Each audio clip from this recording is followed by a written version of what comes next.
Nesse momento, tenho a honra de presidir a mesa e a satisfação de apresentar a vocês o advogado, Dr. Fernando Tadeu Marques. Ele é advogado criminalista, graduado em Direito pela Universidade Paulista, especialista em docência e didática no ensino superior pela Faculdade Anchieta, em Direito Público pela Escola Paulista de Direito, mestre em Direito Penal pela PUC São Paulo, professor da graduação da Universidade Presbiteriana Mackenzie, na Universidade Paulista, e de pós-graduação da Escola Paulista de Direito. É com grande prazer que volto a anunciar Dr. Fernando Tadeu Marques, por favor. Uma salva de palmas a ele, né?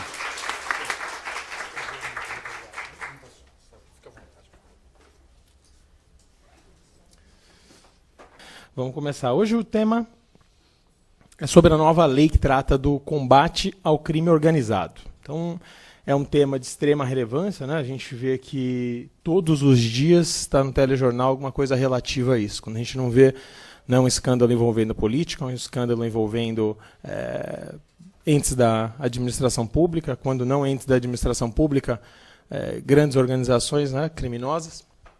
E ao longo da história do nosso direito penal, nós tivemos já algumas legislações que tentaram, né, de certa forma, combater o crime organizado.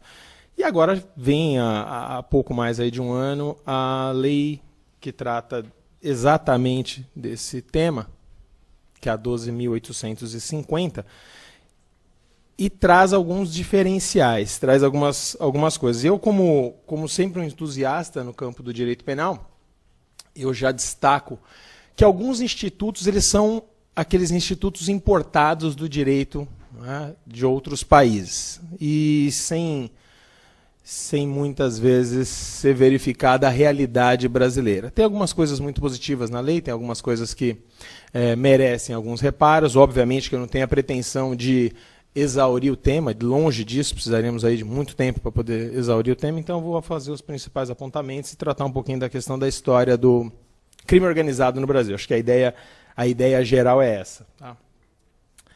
Eu vou começar com uma frase do nosso saudoso advogado, na minha opinião, um dos maiores advogados, eu acho que talvez um dos mais combativos advogados da história que o nosso OAB já teve, que foi o Dr. Valdir Troncoso Pérez. Ele dizia o seguinte: a ignorância é uma grave transgressão ética em todas as profissões. Conhecimento é o princípio da ética que origina todos os outros. Sem isso, de nada adianta ser honesto e generoso. Então a gente parte do pensamento do Dr. Valdir para as ideias que a gente vai trazer do combate ao crime organizado hoje. Eu trouxe um mapa da Itália que ele traz, né, a descrição. Quando a gente fala de máfia, logo nos remete à máfia italiana, que se não for a mais, é uma das mais violentas que existiu e que ainda prospera na Itália. E também tem ramificações em outros países, inclusive no Brasil, um pouco mais forte nos Estados Unidos. Então tem aí uma extensão dela até fora da Itália. A Cosa Nostra, a Camorra, Drangheta e o Sacro Carmonita são 4 que eles chamam de famílias que se dividiram e trataram de utilizar as suas influências no campo político, dentro da administração pública e afins, estendendo a questão do crime organizado por todo o país. Foi uma das mais violentas, inclusive eles mandavam matar juízes. Dali originaram, né, muitos institutos que depois vieram a crescer. A nossa legislação e a legislação de vários países foi por conta exatamente daquele combate aflitivo que sofria a Itália. Inclusive um dos institutos que uma lei anterior a essa nossa, 12.694, se minha memória não falhar, trouxe a possibilidade do julgamento quando, por organização criminosa, envolver organizações criminosas, o juiz não se sentir à vontade, não é, for temerário para ele aquela questão do julgamento, o juiz poderia até solicitar que o julgamento fosse feito por 3 juízes, um colegiado de juiz. Então, para que ele não ficasse aquela mácula, aquela marca que foi o juiz que condenou fulano, ou beltrano ou ciclano, não sabendo ao certo de qual foi, não é, ou de quem partiu talvez ali a responsabilidade pela condenação. Então, um desses institutos são originários do direito lá italiano. E já está também na nossa legislação. Outra máfia também, a Yakuza, que é uma máfia também bem famosa, né? Muitos dos filmes aí, a máfia japonesa também atua violentamente. Ao lado dela poderia estender a máfia chinesa, que a gente está vendo nos telejornais, inclusive acho que foi ontem, um sequestro de chineses, alguma coisa assim, aqui na região central mesmo, e demonstrando, não é, a transnacionalidade quando a gente trata da questão do crime organizado. Então a máfia japonesa, a máfia chinesa, além de atuarem, não é, violentamente de forma extensiva nos seus países de origem, elas também já se espalharam pelo mundo, e aqui no Brasil, sobretudo, nós já vemos aí a possibilidade, né, de ver ela realmente atuando. Como já só abrir os jornais aí que vocês vão ver, acho que foi essa semana que teve um sequestro de uma família de chineses, né, eles acreditavam que eles traziam dinheiro de outros países e acabaram aí sendo sequestrados. Mas, graças a Deus, também foram libertados sem maiores intercorrências. E a gente chega no Brasil. Antes a gente falar da lei propriamente dita, e eu fiz uma trajetória, e um aluno, uma certa vez, numa aula, me perguntou, professor, mas o senhor conseguiria me dizer de onde começou, a origem da questão dessa máfia, desse crime organizado no Brasil?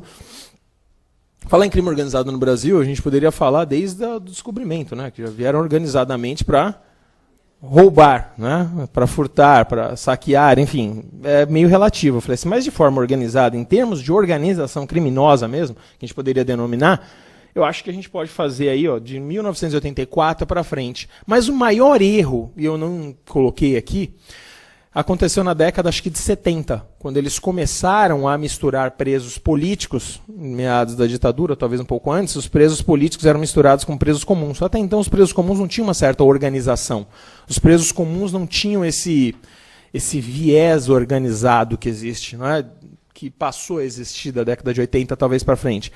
Mas foi na década de 70 que, misturando os presos políticos com presos comuns, surgiu no Rio de Janeiro, se minha memória não falhar, talvez a origem, o incremento foi com a Falange Vermelha.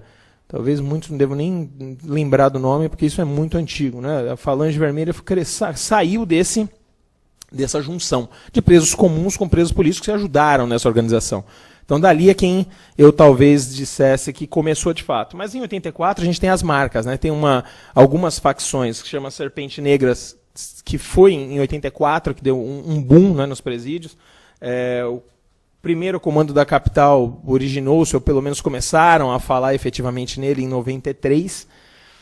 A Seita Satânica, 94. Comissão Democrática de Liberdade, 96. Essas, obviamente, menores, né? A gente vê muito falar do PCC por conta da sua dimensão. Comando Revolucionário Brasileiro da Criminalidade, 99. No Rio de Janeiro, Comando Vermelho, em 79, que é originário da Falange Vermelha. Terceiro comando, 80, Amigos dos Amigos, que eles chamam de ADA, em 1994. Então, esse seria o panorama do crime organizado no Brasil, não é? Aqui, pegando mais o eixo São Paulo, obviamente que a gente já vê ramificações. Um aluno me perguntou, professor, mas não tem crime organizado em outros estados? Tem, inclusive o PCC, com essas transferências, que eu acredito que talvez seja até meio equivocada, essas transferências que eles fazem de presos para outros estados, acaba que eles também estendem as suas ramificações para lá. Isso já aconteceu em Natal, o mesmo que aconteceu aqui em 2006, se eu não me engano, com os atentados de 2006, se minha memória não falhar, que originou o chamado Salve Geral, já está acontecendo em Natal, por conta de terem sido presos, transferidos daqui para lá, e de lá eles já começaram a organizar, né, estendendo um braço de São Paulo para o Nordeste, Norte e Nordeste. Então aí a gente vai ver que isso tende a aumentar cada vez mais, na verdade.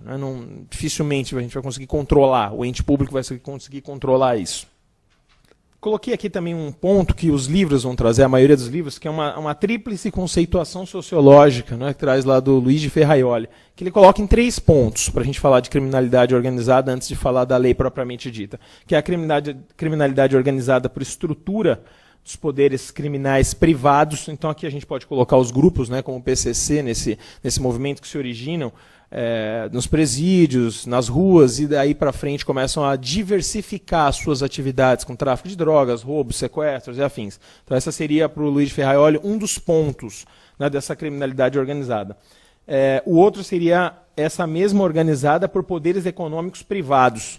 Aqui a gente tem um exemplo, se falasse disso há 10 anos atrás, talvez ficasse um pouco difícil até de arrumar exemplo, mas agora a gente tem bastante essas grandes incorporadoras, né, e corporações que estão sendo objeto de investigação da Lava Jato, poderia ser dimensionada pelo Luiz Ferraioli nesse exemplo quando trata. Um outro ponto seria dos agentes públicos.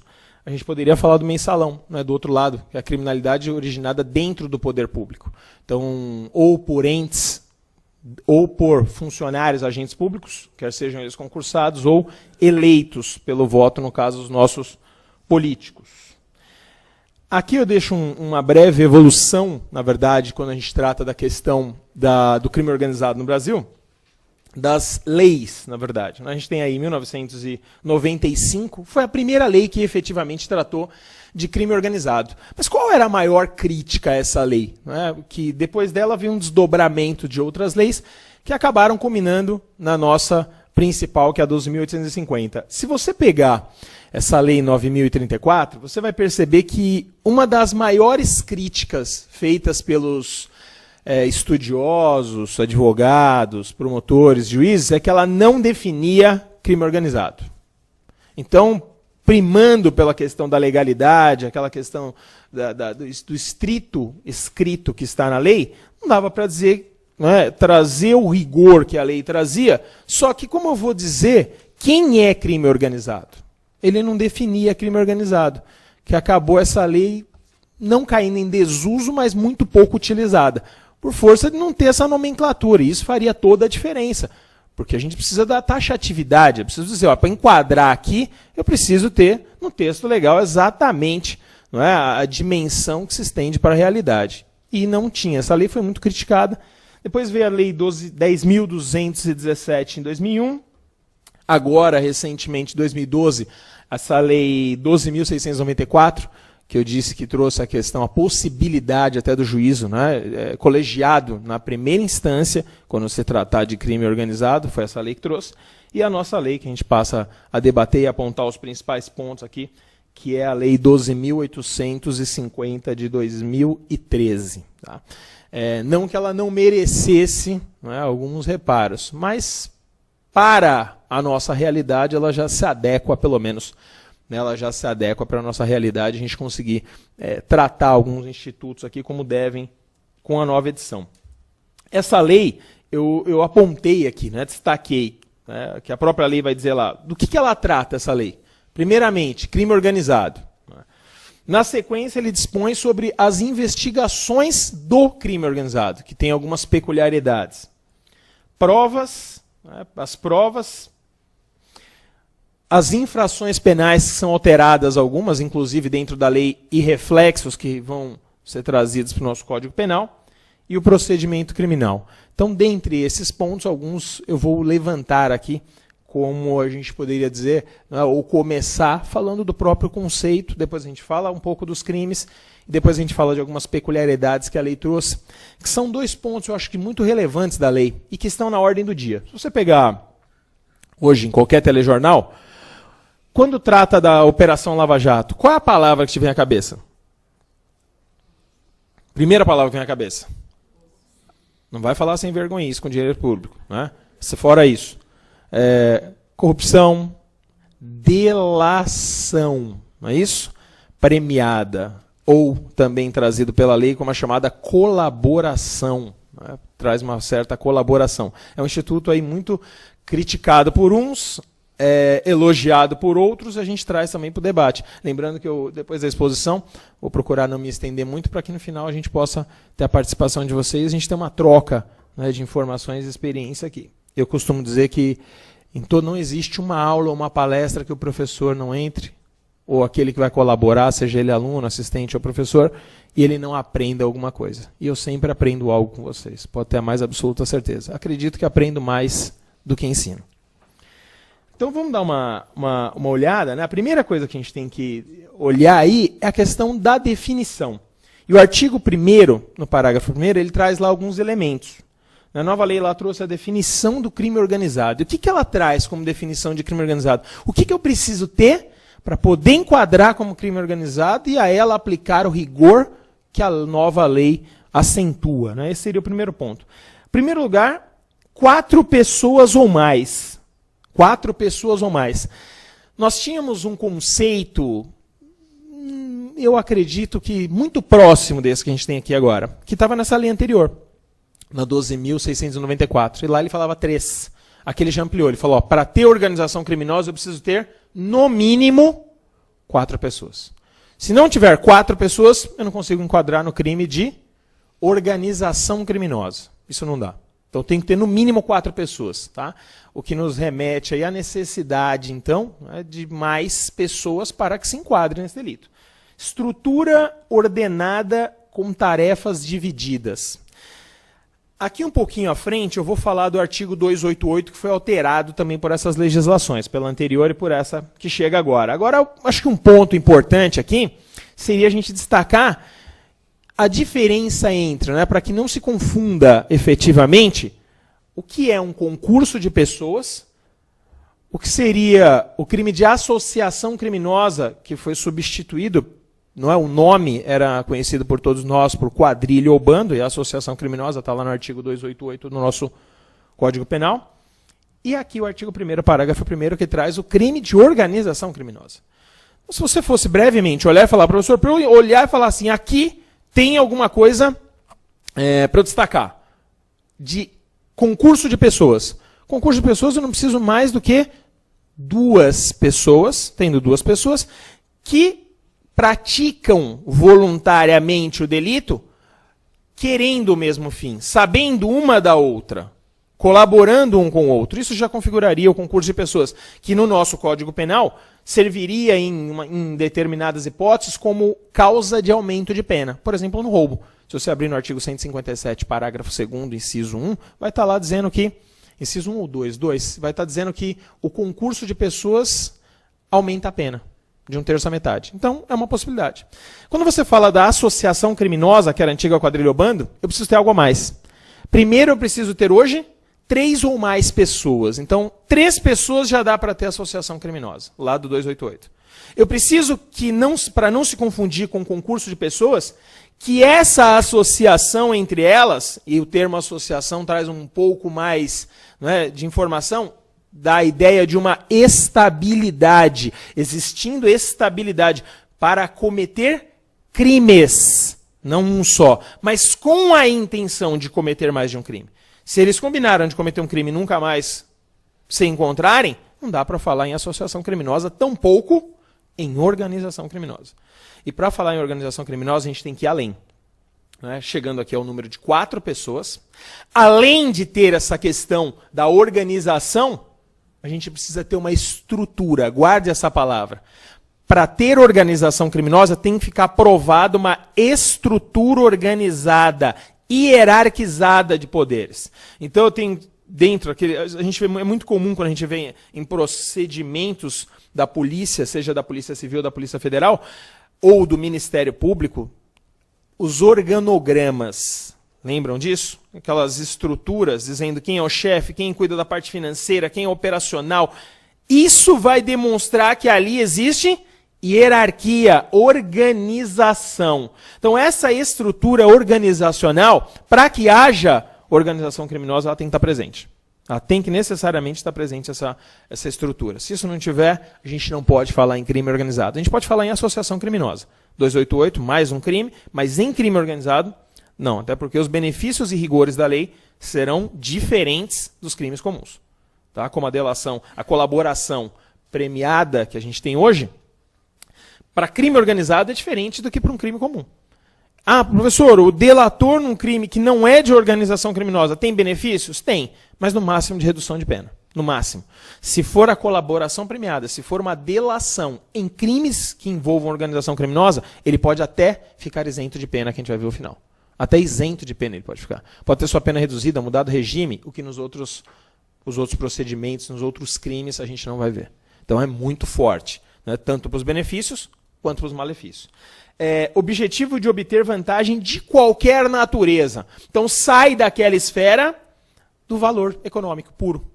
Se for uma estrutura organizada de poderes que visa a vantagem dentro da administração pública para transitar, por exemplo, com um lobby, ainda que não tivesse nenhum valor envolvido em termos econômicos, poderia falar em organização criminosa. Ele já deixou bem aberto, né? Qualquer natureza. Ele já deixou aberto.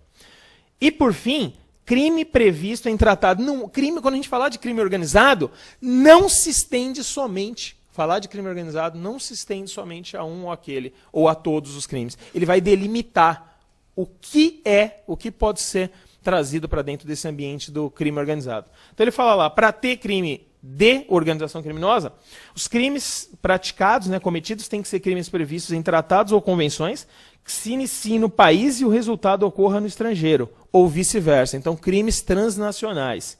Ou infrações penais com caráter transnacional.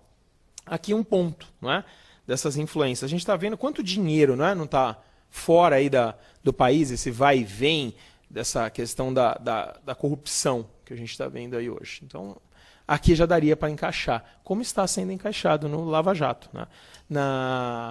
No mensalão, se minha memória não falhar, foi dito que não havia, na verdade, organização criminosa. Até porque os julgamentos ocorreram posteriores à lei. E os fatos também. Então, tudo aquilo que aconteceu no mensalão, a gente não consegue aplicar a 12.850. Porque os fatos foram praticados numa época em que essa lei não existia. Tá? Então, aí seria um ponto. E aí ele traz algumas infrações. Né? O artigo 2º, destaquei essa, não vamos falar de todas, porque não vai dar para a gente exaurir tudo, mas o artigo 2º ele traz lá algumas condutas. Né? Promover, constituir, financiar ou integrar, ou a própria pessoa ou por interposta pessoa, organização criminosa. Então, tanto aquele que promove quanto aquele que financia a organização, pode ser que ele não tenha praticado nada, mas ele é quem financia, ele é quem abastece financeiramente aquela entidade criminosa, ele também vai ser trazido para dentro desse delito. Tá? Penas de 3 a 8 anos e multa, sem prejuízo das penas correspondentes às demais infrações penais praticadas. Ou seja, todos aqueles crimes a que se destinaram à prática dos agentes que se dedicavam à organização criminosa vão ser delineados juntamente com o de organização criminosa. Assim como já acontecia na associação criminosa. Então, se o camarada pratica lá 3 roubos, ele vai responder pelos roubos e pela associação criminosa. Aqui vai acontecer a mesma coisa quando a gente fala da questão do crime organizado e do crime do artigo 2º. Ele traz lá nas mesmas penas, no parágrafo 1º, incorre quem impede, então ele estende a outras condutas. Quem impede ou, de qualquer forma, embaraça a investigação de infração penal que envolva organização criminosa. Então, se o político, o policial, o agente público, de certa forma, tentar burlar essa trajetória que a investigação vem a ter, ou o próprio processo, ele vai incorrer nesse delito. Então, ele estendeu para essas pessoas que tentem, de certa forma, fazer com que aqueles crimes não sejam apurados. Então, ele também comete o crime, ele também estaria engedrado dentro dessa questão da organização criminosa. As penas, parágrafo 2º, se aumentam da metade se na atuação da organização criminosa houver emprego de arma de fogo. Assim como acontece no artigo 288, que trata da antiga quadrilha ou banda e agora associação criminosa, se a organização envolver armas, né, e aí ele delimita, né, emprego de arma de fogo, é bem específico, não é qualquer arma. Então, emprego de arma de fogo. Qualquer outra arma não entraria aqui. Tá? Tem que ser emprego de arma de fogo para ter aumento de pena. Diferente da associação criminosa, que fala lá, a associação criminosa que envolva aquela quadrilha, entre aspas, armas. Aí lá pode ser qualquer tipo de arma. Diferente daqui que ele especifica arma de fogo. Artigo parágrafo 3º, a pena é agravada para quem exerce o comando individual ou coletivo da organização criminosa, ainda que não pratique pessoalmente atos de execução. Aqui eu acho que foi uma felicidade do legislador. Não é? Eu acho que aqui foi uma felicidade. Por que uma felicidade? Nós temos aquela questão envolvendo quem comanda a organização. Que muitas vezes, se for pegar pelo nosso Código Penal, não era considerado como autor. Só era considerado como autor se a gente aplicasse a chamada teoria do domínio do fato. né? Teoria do domínio do fato, trazida pelo autor Klaus Hoxin, se minha memória não falhar, alemão. E o que consiste essa teoria, professor? Antes de ter isso aqui, a gente precisaria dela para colocar quem encabeça a organização criminosa. Porque pelo nosso Código Penal e a teoria adotada quando a gente fala da questão do concurso de pessoas, né, a teoria ela trata com uma certa restrição o conceito de autor. Só é considerado autor aquele que pratica o fato. Aquele que pratica as ações descritas no tipo penal. Só que vem essa teoria e diz o seguinte, olha, muito embora aquele que comande, organize, coordene, aquele que determine, aquele que tem o comando na mão, não pratique nenhum ato, não matou, não corrompeu, mas era ele quem determinava, estava tudo na mão dele, ele não vai ser considerado como partícipe. Que é partícipe aquele que não pratica o verbo, mas de alguma forma colabora. Esse, para não ter uma pena menor, veio a questão da teoria do domínio do fato. O que o legislador feliz colocou no parágrafo 3º. Então, quando eu falar de quem comanda, de quem estabelece esse comando, ele vai ter uma pena mais acentuada. Além de responder por tudo, o que a gente já viu, os crimes envolvidos, a organização, o próprio crime de organização, ele vai ter um aumento de pena, por ter sido aquele que coordenava. Então essa é a ideia geral aí, né, até agora. O parágrafo 4º também traz um aumento de pena de 1/6 a 2/3, quando houver participação de criança ou adolescente.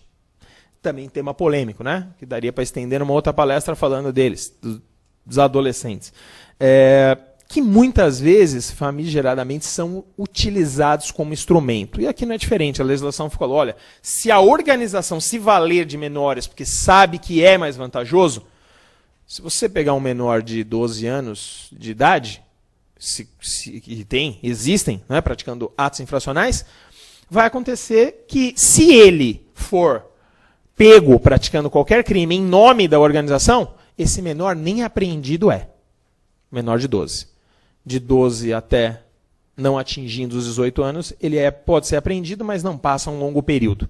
Ou seja, é uma massa de manobra muito barata e muito eficiente para o crime organizado. Ele é massa de manobra. Quando a gente fala do menor, eu sei que muitas vezes indignam, né, e a posição, eu concordo com a posição da maioria dos advogados e também da ordem de não criminalizar o menor. Eu acho que tem que ter um tratamento diferente. Tem que ter. Do jeito que está, a gente já viu que não dá para ficar. Mas ele é usado, muitas das vezes. Né? Por uma série de fatores, ele acaba sendo levado e usado. E aí também vai ter esse aumento de pena. Se a organização criminosa mantém conexões com outras organizações criminosas. Então, como a gente está vendo, né? Rio de Janeiro em conexão com São Paulo. Então, tem já relatos em processos de colaboração do primeiro comando da capital com o Comando Vermelho. Há uma afinidade na linha, se assim pudesse dizer, de ideias deles, então eles conseguem se comunicar e fazer negócios. Então aqui também teria uma pena aumentada se há, na prática dessas organizações, essa interlocução com outras organizações criminosas. Não com ramificações, mas com outra organização.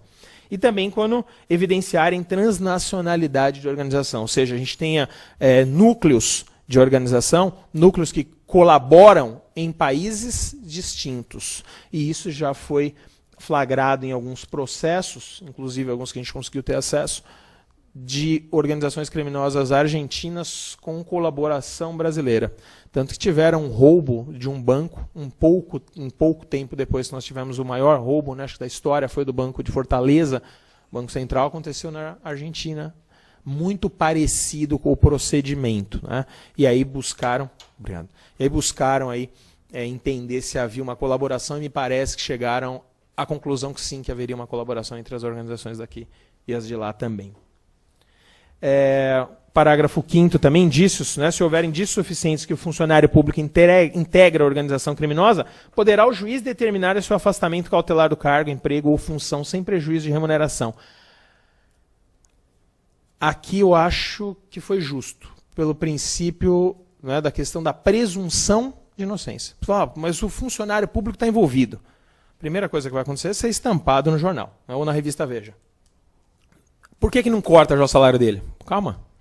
Não vamos julgar antes, né? Que aí é uma crítica que eu já deixo aqui, até minha. Às vezes a gente já pré-julga, né? Vê um negócio e fala, não, tem que ser mais apenado. Mas calma, nem teve processo. Nem sei se ele realmente está envolvido. Né? Ele pode ter sido envolvido ali por questões políticas. Então precisa avaliar. Né? Tem que ser avaliado direitinho para ver se realmente no final, se tiver responsabilidade, que seja punido. E perda o cargo no final.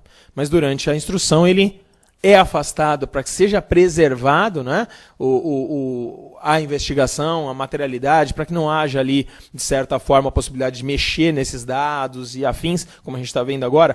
A maior crítica é por que os grandes empresários estão presos. Se de dentro, preso, eles conseguem influenciar nas provas que estão fora, imagina se soltos. Né? Então, tem alguns pontos que são negativos, né? Dá para a gente analisar essa Lava Jato. Em alguns pontos me parece que há uma certa arbitrariedade por força do Poder Judiciário, mas em outros, se a gente olhar, dependendo da pessoa, há uma certa necessidade da cautelaridade aí, da sua liberdade, né? No primeiro momento. Parágrafo 6º, a condenação com trânsito em julgado acarreta, como eu disse, a perda do cargo. Né? O 7º ele vai trazer lá, se houver indícios de participação de policial, e aqui um ponto importante, esse 7º. Se houver indícios de participação de policiais nessa organização criminosa, na prática desses delitos. Nos crimes de que trata essa lei, a Corregedoria de Polícia instaurará um inquérito policial e comunicará ao Ministério Público, que designará membro para acompanhar o feito até a sua conclusão.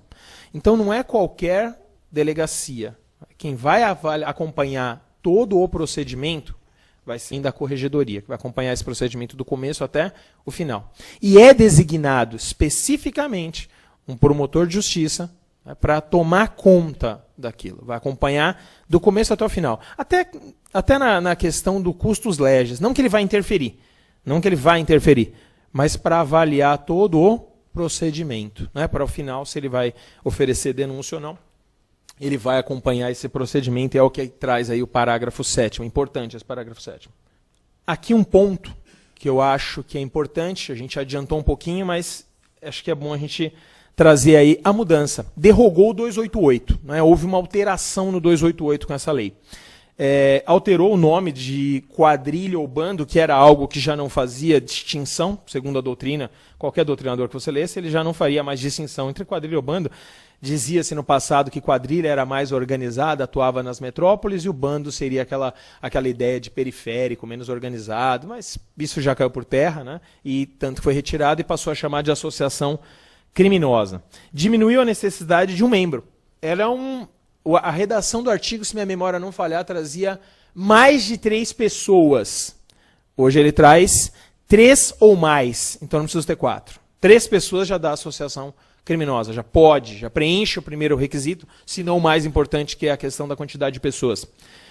E traz uma nova causa de aumento de pena, com a participação de criança ou adolescente também. Então, aquela questão que a gente... E o que não impede, obviamente, né, o emprego das penas lá do artigo, se minha memória não falhar, do ECA 244B, que traz o crime de corrupção de menores, que é um outro delito. Se eu levar um menor comigo para cometer crimes, eu maior, 2 maiores, ou eu maior e mais 5 menores, eu vou responder pela corrupção de menores também. Não obstante, se a associação for contemplada por adolescentes ou crianças, também terá aí um aumento de pena, segundo o nosso artigo 288 do Código Penal, que a lei veio e alterou o 288. Essas alterações foram feitas lá no Código Penal. Previsão específica de agravante para o líder da organização. Lembra que também não tinha, né, aquela associação criminosa? Eventualmente poderia ter alguém que exercia esse comando. Aquele que era o cabeça daquela associação, ainda que não fosse organização. Então ele também vai ter ali um aumento de pena, a situação dele também vai ser diferenciada nesse sentido, quanto à questão da pena. Colaboração. Aqui a gente já vai chegar nos 2 pontos. Eu destaquei a questão dessa chamada colaboração, né, e um outro ponto também muito importante, que é a questão da... A gente tem 2 pontos importantes, que é a questão do agente infiltrado. O agente infiltrado, agora, ele está regulamentado na nossa legislação. A gente tinha um problema antes que não tinha. E a gente vê muito em filme americano, né, aquela questão... São 2 institutos que são bem americanizados, na verdade. Esse é da delação. Que lá na delação eles podem até trocar o crime. Se um camarada praticou um crime doloso, terrível, bárbaro, mas ele colabora para a investigação, de forma que aquilo seja acelerado, não é todo o procedimento esclarecido, todo o crime de forma mais rápida, ele vai ter uma grande vantagem. Muitas das vezes, não obstante aí, até a retirada do crime doloso e aplica-se a pena, condena-se pelo crime culposo. Isso acontece lá nos Estados Unidos, né, que eles chamam do Instituto da Barganha. Eles estão tentando trazer para a legislação. Aqui no Brasil ela está chegando meio tímida, até por força. A gente vê mais no cível. Né? No cível já tem uma grande voluntariedade das pessoas comporem. Né? E isso está chegando no penal também, né? Com a ideia de justiça restaurativa. Então são institutos muito usados pelo direito penal americano e que também está chegando no Brasil. A colaboração é uma delas. Aqui a gente já tem que destacar. Você vai ter esse termo colaboração premiada, delação premiada, em vários pontos da legislação. Não só dessa extravagante, de outras leis e do próprio Código Penal. Se você abrir no Código Penal, no artigo 157, no 157 do Código Penal, ele vai trazer lá, se minha memória não falhar, o parágrafo 5º ou 4º. A possibilidade daquele que delata, se minha memória não falhar, no 157 não, no 159, a possibilidade no crime de sequestro, se um dos agentes, é o último parágrafo, é o 4º do 159, se o agente conseguir dar informações àquele que foi preso, ou voluntariamente, não é? Ele vai lá e se identifique e dê informações que levem à libertação da pessoa, ele vai ter aí o Instituto da Delação e vai ter a sua pena reduzida. Vai ter uma causa de diminuição de pena lá. Diferente desse instituto que é muito mais forte. Muito mais forte. Tá? E a gente passa a ver ele a partir de agora. Primeiro lugar, né, a colaboração premiada para a solução de crimes precisa lá do requerimento, né, do delegado de polícia, Ministério Público, o réu ou seu defensor. Então, que seja requerida. O Ministério Público pode requerer. Então, você imagina que é algo muito forte. O Ministério Público fala, olha, eu quero fazer, que é a ideia da barganha, um acordo, porque eu vou conseguir pegar, de repente, peixes mais graúdos, não é? Que eu não conseguiria chegar se todos se fechassem. O que é que está acontecendo aqui na Lava Jato?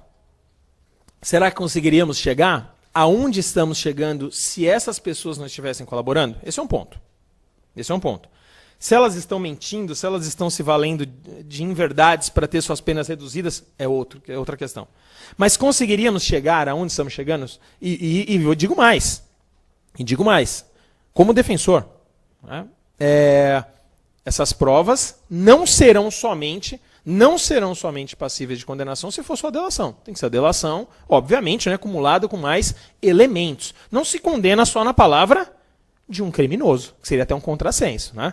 Seria um contrassenso. Então tem que ter mais argumentos, mais provas. E esse corpo probatório é o que vai dar a certeza da condenação ou não. Tá?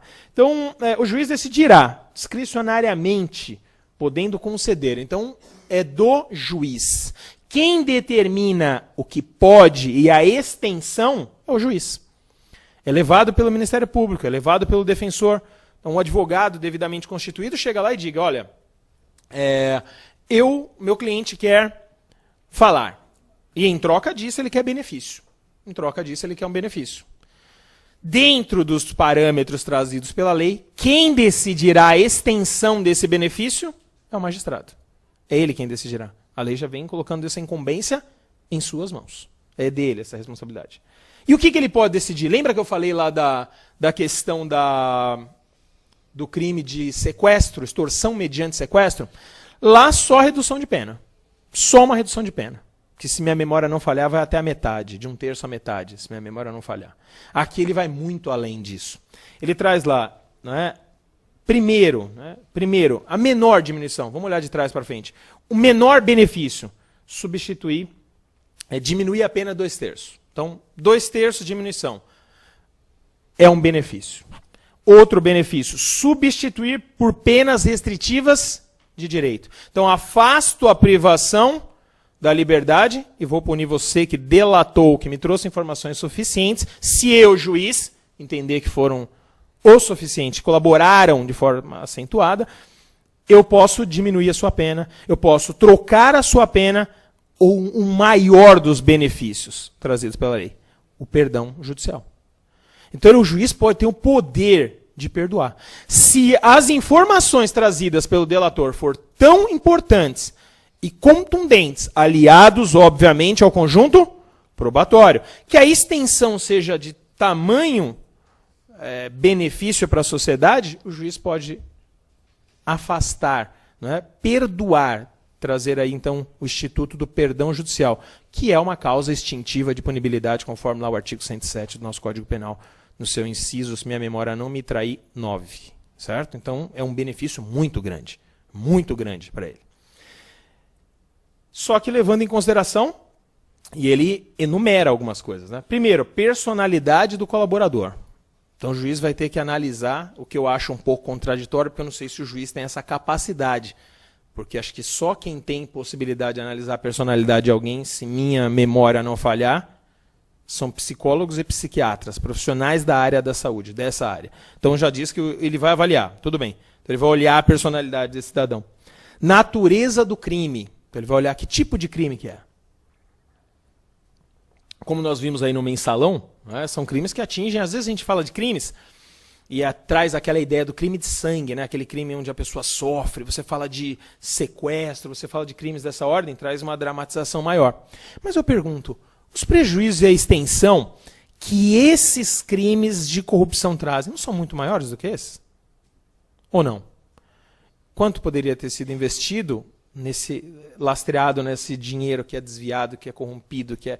Enfim, são crimes muito graves. Às vezes as pessoas não se atentam a isso. Então é um crime que o juiz pode falar, olha, eu consegui chegar até, eventualmente, pessoas de um alto escalão da República.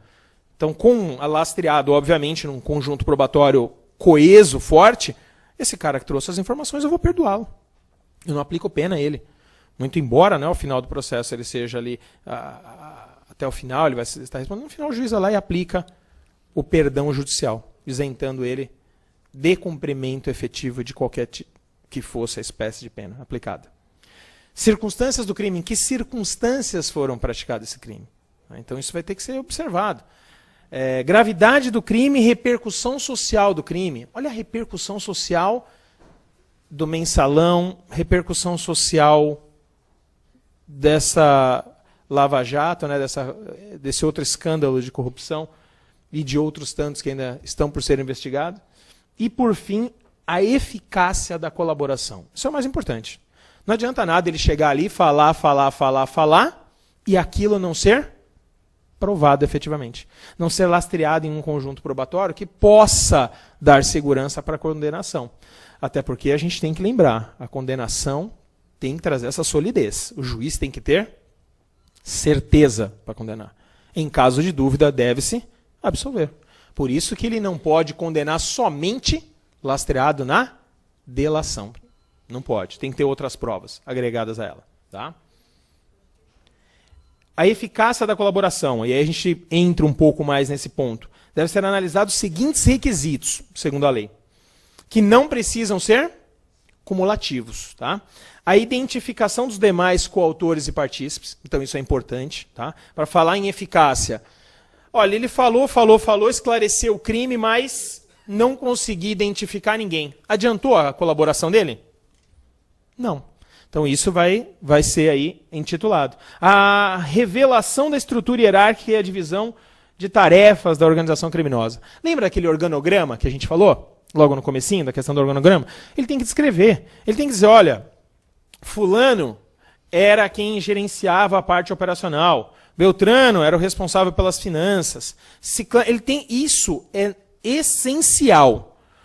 Eu até ousaria dizer que o Ministério Público, se não tiver essas informações, o Ministério Público vai barrar. Vai dizer que essa delação premiada e nada é a mesma coisa. Se eu não tiver pelo menos alguns nomes, dos quais depois eu vou tentar buscar na investigação, também que delatem, ou que por outros meios de prova eu consiga estabelecer aquela ramificação, dificilmente essa colaboração vai ser aceita, dificilmente essa colaboração vai receber benefícios tais, como vimos no slide anterior. Outra questão, a prevenção de infrações penais decorrentes das atividades da organização criminosa. Então, que sirva essa colaboração para que eles consigam frear a atividade da organização. E olha que coisa curiosa. Essa Operação Lava Jato, ela foi dividida em... Eu acho que agora a gente deve estar na 14ª fase. Então foram até agora, 14 fases distintas, né? Com atos judiciais e de investigação. Então, 14 fases. Ele fala aqui de prevenção de infrações penais. Foi descoberto na 11ª que quando já tinha estourado o escândalo, todo o Brasil já sabia da investigação. Ali para a 3ª ou 4ª fase, aqui na 10ª ou na 11ª, descobriram que durante a investigação, na 4ª fase, continuava operando todo o esquema normalmente. Ou seja, não freou. Então, essas informações também é um requisito que pode ajudar para que a pessoa tenha o benefício. Olha, as informações que eu dei frearam a atividade da... Muito embora não consegui identificar quem vocês queriam, mas freou. Então, é um argumento que pode ser utilizado para que o juiz, em base ali, o benefício dado, ou para que você, defensor, requeira, ou, na posição do Ministério Público, não aceite. Mais um requisito, que pode ser, lembrando, não são cumulativos. A repercussão total parcial a recuperação total parcial do produto ou do proveito das infrações penais praticadas pela organização criminosa. Isso aqui a gente já está vendo também. Não é?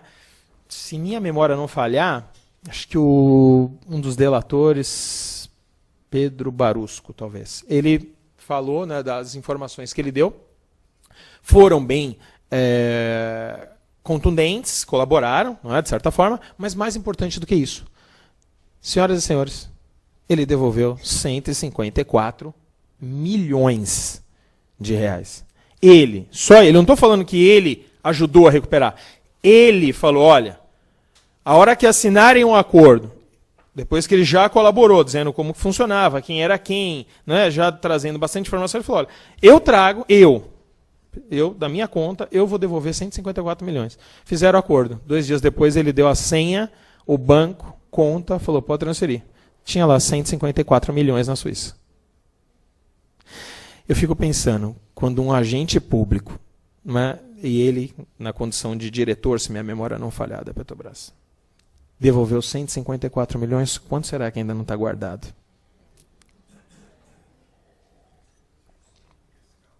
Não foi só pelos 154 milhões, né? Liberdade, isso, aquilo, mas eu duvido que ele tenha devolvido tudo, né? Ele era gerente, segundo a informação do colega aqui, não era nem diretor. Então, se ele, né, não é um peixe talvez tão graúdo, tinha 154 milhões e devolveu. Então, aqui ele já, só por isso já pagou a conta, né? Foi repatriado para o Estado esses valores. Já bem considerável. Houve uma grande colaboração por parte dele. E, por fim, a localização de eventual vítima com a sua integridade física preservada. Isso a depender do tipo de crime. Não é? Se a organização criminosa, por exemplo, se dedica à prática reiterada, por exemplo, de sequestro, extorsão mediante sequestro. Então, se consegue devolver, é um requisito que pode depor em favor do delator para que ele busque o benefício na sua plenitude. Aí. Aqui eu coloquei um aviso importante relacionado a isso. Né? Funcionou, acho que o efeito aí, funcionou.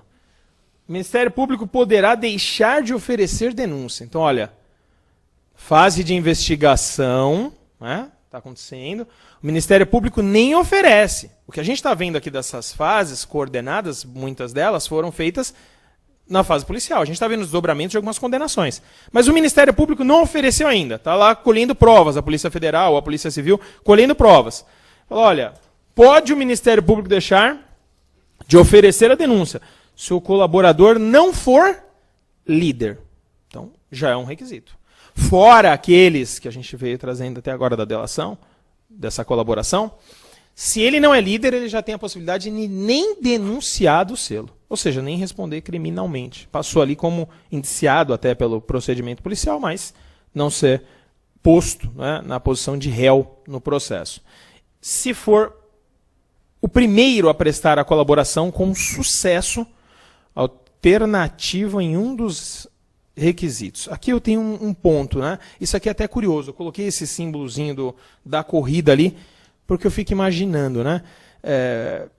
Depois que quem está na prática do crime viu que a casa caiu, né? Não tem mais para onde correr, ele fala, olha, quem for o primeiro, né? Isso é requisito da lei, quem for o primeiro a falar e, obviamente, preencher os requisitos anteriores, né, de certa forma, colaboração, devolução de dinheiro, libertação da pessoa, quem for o primeiro a falar é quem vai ser aí o beneficiado, nem sendo denunciado. Então, é um grande benefício. É um grande benefício.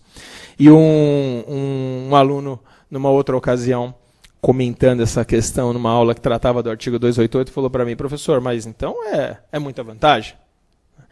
Eu falei para ele, olha, é muita vantagem dependendo do crime. É muita vantagem. Porque você imagina que quem delata acaba não sendo tão bem quisto pelos outros colegas, né? Ou não? Ou vai ser? Vamos bater palma para ele?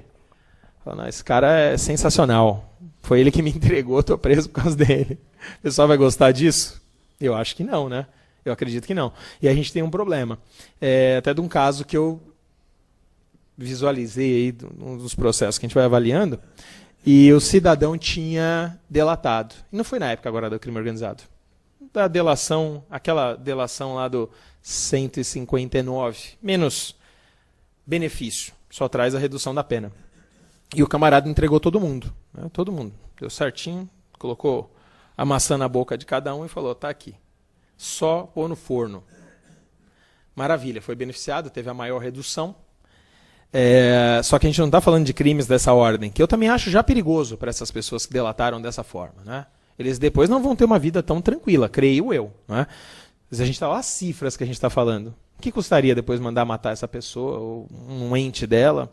Nada. Olha as cifras que a gente está falando, 54 milhões. Então, 154 milhões, não é algo pequeno. E esse cidadão que delatou naquela ocasião, levou o desdobramento, muitas pessoas foram presas. E o que aconteceu, por fim, com ele depois? Ele foi solto, tudo. O que aconteceu com ele depois disso? A maioria dos alunos, na ocasião, né, que o aluno me perguntou, eu falei, ele falou, morreu. Não, não morreu. A organização criminosa mandou matar todos os entes da família dele. Não mataram ele, que é para ele viver com isso. Então, olha, para você ter delatado, agora viva com isso. Mataram a esposa e um filho. Então, assim, quem vai delatar tem que ter uma dimensão das consequências que isso pode ocasionar. E você, na qualidade de defensor, advogado, ou membro do Ministério Público, apesar que o membro do Ministério Público, eu acho que ele vai passar talvez um pouco, acho que por cima disso, mas você, na qualidade de defensor, você tem que dizer, não é, as consequências possíveis, principalmente do tipo de crime e organização que ele está envolvido. Então, acho que aí é um ponto importante, tá, para isso. Aqui a gente vai chegando próximo aí dos debates, e a gente fala, para partir para o final da exposição, do agente infiltrado. É também um instituto, eu achei muito importante, mas, ao mesmo tempo, eu fico acho um pouco temerária essa empolgação de alguns com esse instituto. Por quê? A gente vê muito em filme, né? Eu denotaria aqui, eu vou indicar 2 filmes para vocês que são fantásticos, achei fantástico, que tratam do agente infiltrado. Ele é o centro do filme. Tudo gira em torno dele, né, da ideia do agente infiltrado. Acho que é americano, Os Infiltrados. Esse é um. Vale a pena vocês assistirem. Os Infiltrados. O outro é brasileiro. Se minha memória não falhar, se chama Alemão. Se minha memória não falhar. Alemão. Que está no centro do filme. O filme gira em torno de 4 agentes. Né? O americano são 2 e o brasileiro são de 4 agentes que são infiltrados num morro aqui, carioca, se eu não me engano, se minha memória não falhar. E o filme gira em torno disso. E no final, curiosamente, não é? Quando a gente trata do agente infiltrado, todos morrem. Tanto no americano, quanto no nacional, no brasileiro. Todos morrem. Imagina o seguinte, uma organização criminosa, quando descobre... Esse é um ponto. Depois a gente vai falar de um outro, que é a visão do infiltrado. Esse é um ponto. Quando é descoberto esse cara dentro da organização, eu acredito que ele não vai ser tratado com o menor carinho. Né? O menor. Pelo contrário, morrerá. Mas sofrerá muito antes de morrer. Por estar ali dando informações, né? Mapeando toda a organização e levando essa informação para a polícia e para o Ministério Público. Então, eu já acho que o Estado colocar um agente público nessa condição, eu já não acho que é algo tão valoroso. É perigoso, na verdade. Tem que tomar um certo cuidado. Então o agente ficará, de certa forma, exposto. Dependendo do tempo que ele fica, como muitos mostram nos dois filmes, e no brasileiro, sobretudo, porque um deles está lá há muito tempo, ele passa a namorar, ele passa a criar laços, vínculos, ele perde a identidade. Você não vai da sua casa, professor, sou agente da Polícia Federal, passei no concurso, acho que deu R$8.000 o salário, muito feliz, parabéns para você. Como eu acabei de entrar, eu posso ser designado como infiltrado, muito embora não tenha tanta experiência, por conta de não ser conhecido dentro da polícia, dos meios de comunicação e afins, então eu posso ser utilizado numa situação dessa. Não, parabéns, né? Parabéns. Mas esse cara vai perder a identidade. A gente tem que pensar o seguinte, quando você fala do agente infiltrado, ele não vai ficar infiltrado no meio da bandidagem, então ele fala, olha, hoje eu estou indo 8 horas da manhã, ele entra no turno dele lá, né, trafica, rouba, mata, sequestra. Às 5 horas ele não bate o cartão e volta para casa. Ele tem que passar a viver aquele ambiente. Mas viver meses. Então você imagina, o cara mora em São Paulo, é transferido para ser infiltrado no Pará, numa organização criminosa, e lá ele vai ficar 6 meses vivendo. Ele perde a identidade. Ele não vai poder ficar falando com a mamãe, com a mulher, com filhos. Ele perde a identidade. Ele passa a existir como uma outra pessoa. A ele seriam atribuídos crimes naquela nova identidade, porque a organização criminosa não é burra. Senão eles não estariam onde eles estão. Como estão? Chega um cara aqui do nada, muito colaborador, ajudando muito, eles vão investigar, como aconteceu no filme dos infiltrados, mostra. Eles levantando, né? Tentando levantar quem é o infiltrado. Eles vão pesquisar, eles também têm informação. Eles também têm como chegar na informação. Então tudo isso tem que ser muito bem feito. Essa pessoa perde a identidade. Então você imagina você ser infiltrado, 1 ano, 1 ano e meio, não estou nem dando um prazo muito longo, 2 anos. 2 anos vivendo uma outra vida, você é uma outra pessoa. E os prejuízos para essa pessoa, psicologicamente falando, e afins. Né? Esse é um ponto. A respeito da questão dele, eu coloquei aí que regulamentou um instituto, né, que diz respeito às punições das condutas criminosas realizadas pelo agente. Esse talvez é um dos pontos mais importantes. O agente infiltrado pode o quê? Porque ele está infiltrado. Ele passa a ser um criminoso. Ele chega lá, então vamos supor, né, que esse agente infiltrado entre na organização, comece a ganhar confiança, num determinado momento os líderes daquela organização falam, olha, esse cara tem que ascender, ele tem potencial. Ele tem que ascender dentro da organização. Só que para isso ele vai ter que passar por um teste. Então, nós vamos jantar hoje. Vamos aonde? Vamos num restaurante tal. Chega lá, é dado uma arma para ele, fala, olha, no fundo aqui do restaurante já tem um cara lá que a gente precisa eliminar. Você é quem vai matá-lo. E aí? Ele vai falar, não pode. Amigo, se ele der uma gaguejada ali, quem morre é ele. Ou ele vai ter que traficar. Ele vai ter que entrar num avião junto com um piloto e trazer da Colômbia para o Brasil, porque ele está infiltrado. Eles precisam saber quem é o colombiano que está vendendo, eles precisam saber quem é que está financiando. Então eles vão ficar de longe, que é o último ponto que a gente vai falar, que é a questão de olhar o crime acontecendo para tentar pegar o maior número possível, uma outra possibilidade de postergar o flagrante e deixar o crime acontecer para pegar o peixe graúdo. Ele vai cometer crime, ele vai cometer tráfico internacional de drogas, ele vai matar, ele vai sequestrar. E o que acontece? Antes da lei, tinha uma lacuna. Então eu infiltro alguém e não sabia nem as dimensões disso. Agora vem a lei e diz o seguinte, as condutas criminosas realizadas pelos agentes infiltrados não serão punidas. Portanto, ao crime, mas o mesmo não é punido, salvo se houver exceção. A lei fala. Olha que coisa maluca, o legislador ele cria a lei sem, acho que talvez, pensar. Então o que seria o excesso? Olha, ele pode atirar na perna, mas não pode matar.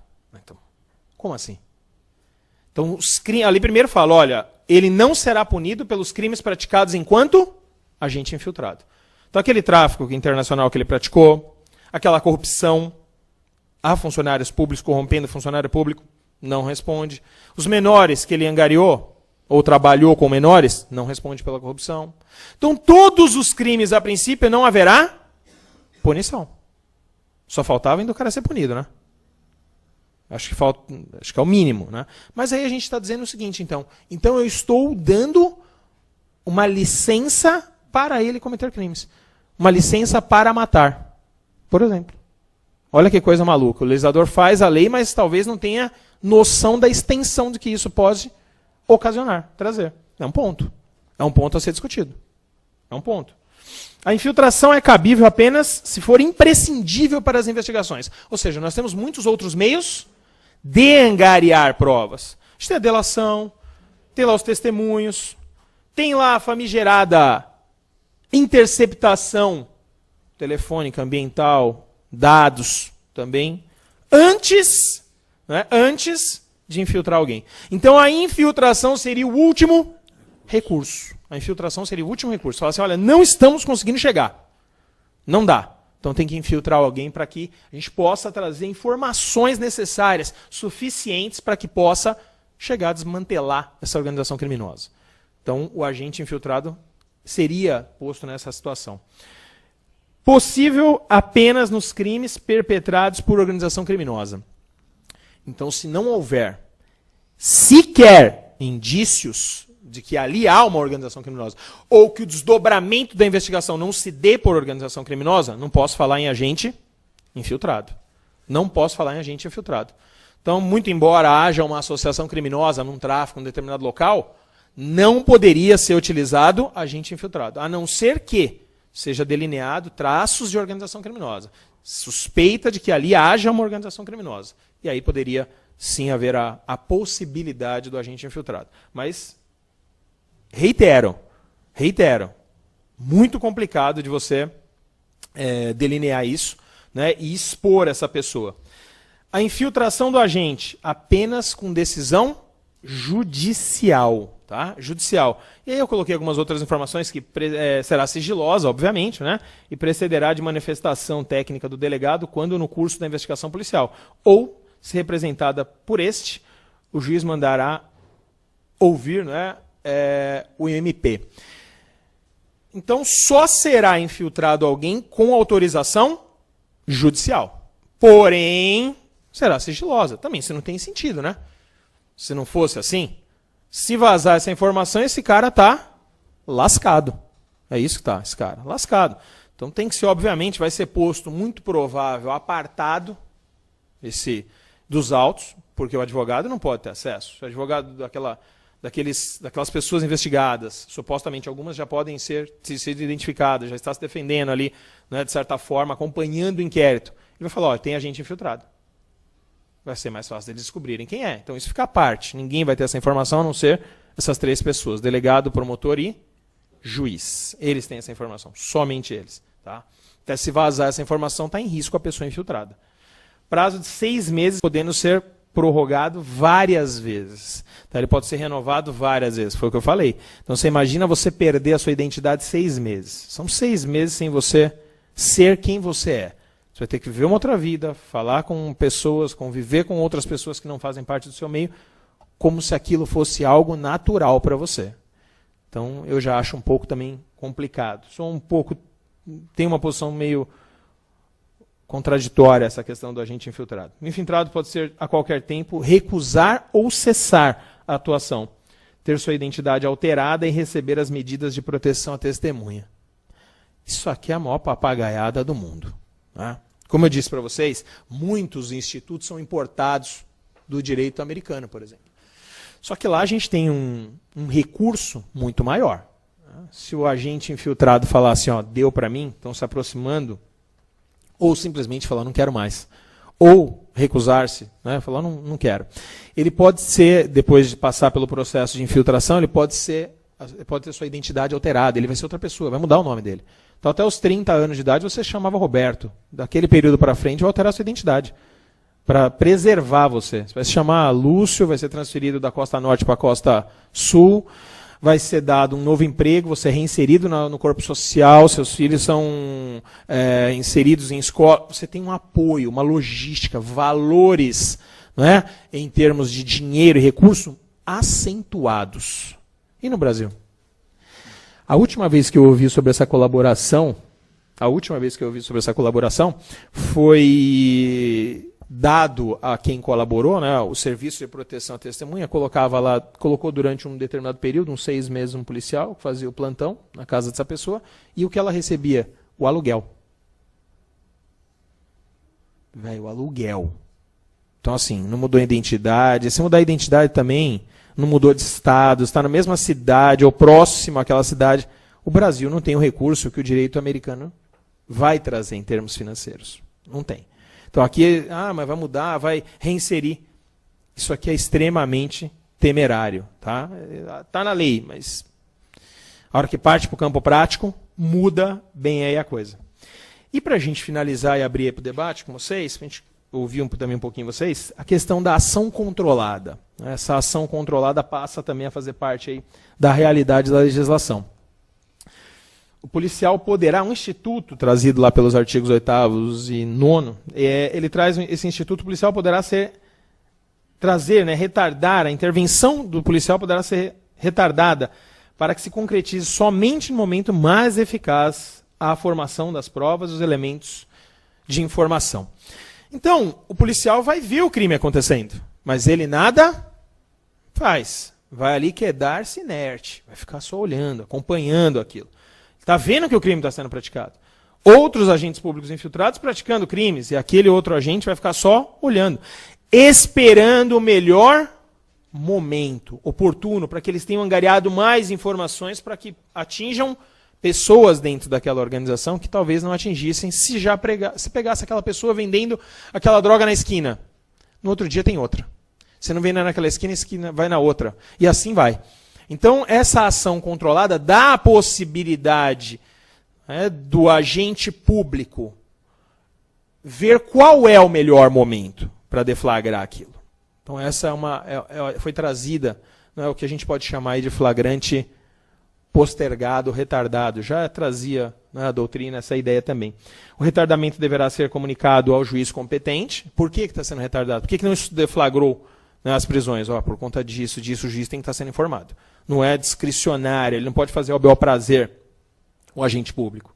Ele estabelecerá os limites e comunicará ao Ministério Público, tá? O juiz. Durante o desenvolvimento da diligência, apenas o delegado de polícia, o juiz e o Ministério Público terão acesso aos autos. Até porque se tivesse o advogado ou qualquer outra pessoa, já seria aí, ineficiente o postergamento desse deflagro da operação e eventuais prisões ou algo nesse sentido. Então, essa ação controlada eu acho que é algo também benéfico. Quando se trata da questão da busca, da verdade, dos elementos necessários para a condenação. Então, essa aí seria um ponto. Eu trouxe aqui, muitas questões podem ser aí objeto de reflexo dentro desse avanço aí da criminalidade que deve ser combatido com rigor. E isso vai suscitar muitas questões. Aqui a gente tem aí uma infinitude de pontos dentro da legislação que poderiam ser, mas pelo espaço de tempo limitado que a gente tem e pelos compromissos afazeres de todos, eu encerro a apresentação em si agora.